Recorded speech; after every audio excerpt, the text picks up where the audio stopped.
What up, guys? RKO Legend Killer 687 here, back for my review for tonight's Raw, August 23rd, 2010. Overall, I thought it was a good show. There's some good. Actually, I thought it was a pretty decent show. Actually, pretty good show. Some solid wrestling. Some good promos. Just some good segments. Just overall, it was a very enjoyable show. So let's just get to it. Excuse me. Yeah, so Raw opens with a recap of last week's Nexus, like Beatdown and Darren Young and shit, because he's now exiled from the group. So then Sheamus kicks things. I believe this was in the Staples Center again because I think it was a tape. It was a taping. They just taped it. They did both Raws last week because Cole never said welcome to we're live and whatever. And you could tell it was in L.A. Staples Center, but Sheamus kicks things off, comes down to the ring, and a video is showing him last week. Orton just destroying Sheamus, with the chair shots and the RKO, and Sheamus says, there are all these American kids these days are spoiled little brats, and he goes around the ring, ringside, like talks trash to a bunch of little kids. It's actually kind of funny. It says, but there's a bigger brat here, and his name's Randy Orton. And Sheamus says he's the WWE champion, not Orton. And Cole gets an email that says, gentlemen, please bring out the throne.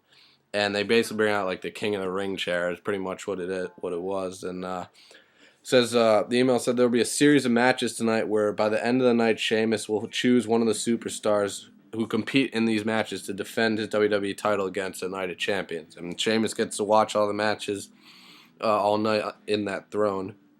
Sitting on that throne at the top of the ramp. So the first match tonight is Sheamus, settled into that chair. Was Edge versus R-Truth, and man, R-Truth, he gets I like him. He's he's good athlete and whatnot, but he gets really annoying with his what's up coming down in the ring singing every time.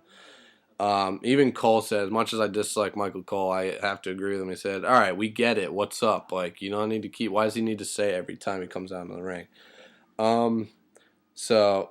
Yeah, Edge versus R-Truth. This was a decent match, probably like 6 minutes or something. Truth, a couple of highlights. Truth missed a springboard attack and landed hard on the outside. Edge moved out of the way. He really looked like he really landed hard. But then it finished game when Truth missed the axe kick and Edge. He turns around, Edge hits him with a spear for the 3 count. So Edge with the win. And then Edge gets on the mic after, talks trash to him like why you should pick me. Why Sheamus should pick him to defend his WWE title against the Night of Champions. He's like, you want to face the best, like 9-time champion or whatever.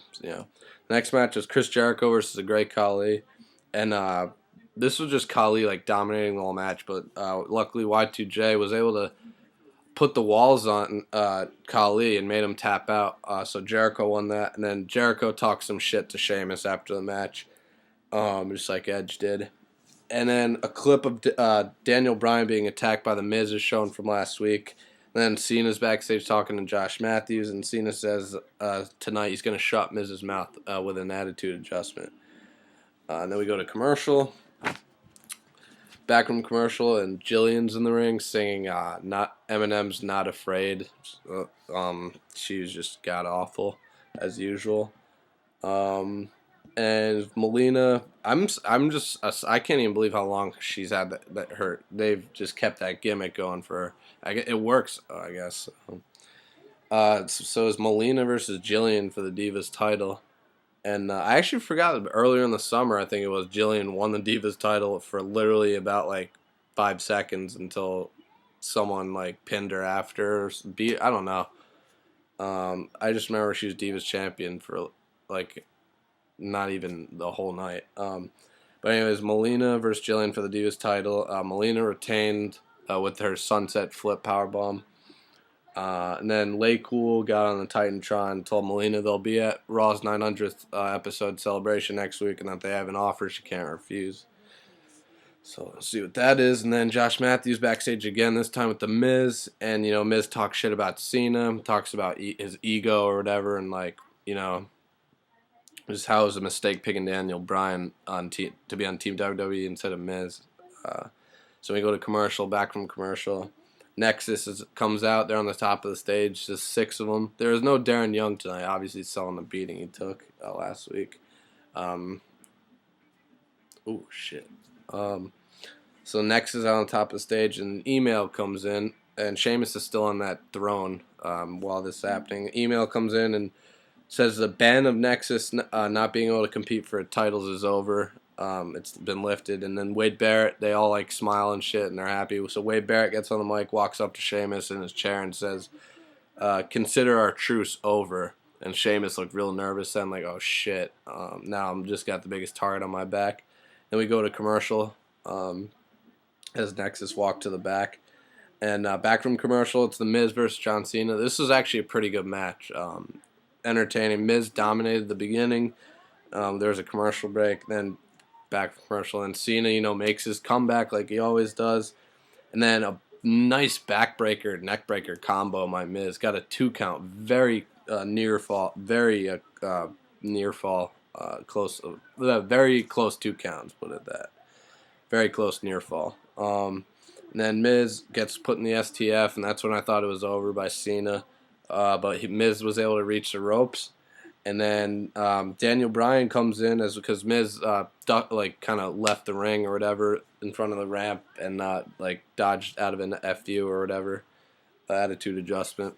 The guy out of the ring, Daniel Bryan, come in, ran down the ramp, hit him from behind, tossed him back in the ring, and Miz wins by DQ. But Cena then looks at Bryan on the outside, smiled like, he's yours. So Cena leaves the ring. Daniel Bryan comes in, puts on that ridiculous version of a crossface. I forget. Cole said what the name was. I forget what it was. Sorry guys if I didn't remember. It was just some variation form of a crossface that is just absolutely sick, and locked it in tight on Miz, and 4 or 5 refs had to come in and get Daniel Bryan off. I just love watching him in the ring. He's awesome. Even though he didn't wrestle tonight, he's just still awesome. The moves he has. So that was pretty cool. So that's definitely setting up, probably a match for the United States Championship at Night of Champions. So then after that, we get a match hype for the Randy Orton versus John Morrison versus Ted DiBiase triple threat match for later tonight. I was pretty pumped about that. 3 young guys. Should be a good match. So we go to commercial. And then back from commercial, it's Santino and Kozlov versus the Usos. Santino and Kozlov win, and then after, Tamina helps Santino up and blows him a kiss. Just a little angle they got going on with them. So another commercial. Back from commercial, it's Randy Orton versus Ted DiBiase versus John Morrison. This is like a 7-minute match, if that. It was good, though. Entertaining. Morrison hit a nice flash kick to DiBiase on the outside. Used the apron to jump instead of the ropes. And then Morrison went for a springboard, but Orton caught him in midair, dropped him with another sick RKO for the 3 count. And then after the match, DiBiase tried to hit Orton, but he got an RKO for his troubles. So then, and Orton, man, he's on the top of his game, right? He is in the prime of his career right now, man. He's just awesome. So then backstage, Sheamus says he decided who he wants to face at Night of Champions. He's going to tell the whole world who it is next. So he leaves commercial. Back from commercial, Sheamus is in the ring, and he says he's not going to wait till Night of Champions to defend his WWE title. He's going to do it tonight. And everyone's like, "Oh, really? Who?" And I thought he was going to say, I didn't pick anyone or whatever." And he says, his choice is Zack Ryder. And Zack Ryder, like, really? And then he came out and says, "We have a WWE Championship match here, Zack Ryder versus Sheamus." The bell rings. Not even 2 seconds later, Sheamus hits his bro kick or whatever it's called, pump kick, for the 3 count. It was ridiculous. Then Sheamus gets on the mic afterwards and says, technically speaking, now he doesn't have to defend his WWE title for the next 30 days. So he says, Night of Champions, I'll have the night off. He says, I might just take the whole month off, go back to Ireland, visit the family, hang out and shit. It's good stuff from Sheamus. And then we get an email. It says, Wade Barrett comes out to the ring, actually, then. And I heard Nexus music. I thought it was going to be a beatdown of Sheamus, but it was just Wade Barrett. Says, since the ban's been lifted, I can compete for titles now. He's like, and being the season 1 winner of NXT, I'm guaranteed a title shot at any title shot I want at any pay-per-view of my choosing. He says I'm gonna choose you, face you at Night of Champions for the WWE title. And so I was like, oh wow, that's pretty interesting. And we get an email, and it says, Wade Barrett, you can face Sheamus for the WWE title, and Barrett's all happy. But he said, but so will 4 other guys, and will be a 6-pack challenge. And Sheamus is like flipping out and whatnot. And so it's going to be at Night of Champions. It's going to be Sheamus versus Wade Barrett versus Chris Jericho versus Randy Orton versus Edge versus John Cena in a 6-pack challenge for the WWE Championship, which I'm really looking forward to that, man. There's not just one bad talent, and I mean, maybe the exception of Cena, who can put on good matches. Let's face it, as much as I don't like Cena, this is going to be a fucking good match. 6 guys, 6, just 6 of the top guys in the business. Well, Wade Barrett going to be one of the top guys in the future, but that should be a really good match. So all the guys come out, whatnot, and they all of a sudden circle. Sheamus throws Wade Barrett into the middle of all of them. They circle him, so it's kind of like, oh, Wade Barrett's on the beating, the reverse end of a beating for once. So they all pounce on him. These 5 of them, and Sheamus throws him out of the ring.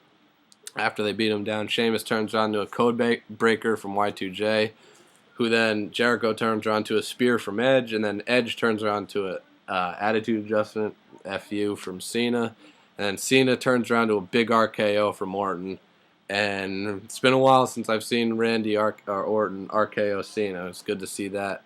And then Orton posed on the top turnbuckle for the fans as Raw went off the air. So, Orton's just on fire. And this is going to be a hell of a match, a main event, a Night of Champions. Kind of reminds me of the Night of Champions in, I think it was 2007, where they had, a 5-man one of these, I think, with, Orton, Cena, Mick Foley, Bobby Lashley, and someone else. I forget who it was. So, or maybe it was 6, but I don't know. But this should be good. Really good, actually. I'm looking forward to it. So, overall, this Raw, I enjoyed it tonight. Good matches, good wrestling. And we have one match set for Night of Champions so far. And I'm sure, the Miz, Daniel Bryan, a U.S. title match or whatever will be announced in the next coming weeks. But tonight was a good Raw. I enjoyed it. So that's, pretty much it for tonight. Hope you guys enjoyed the show. And, have a good night, guys. Peace.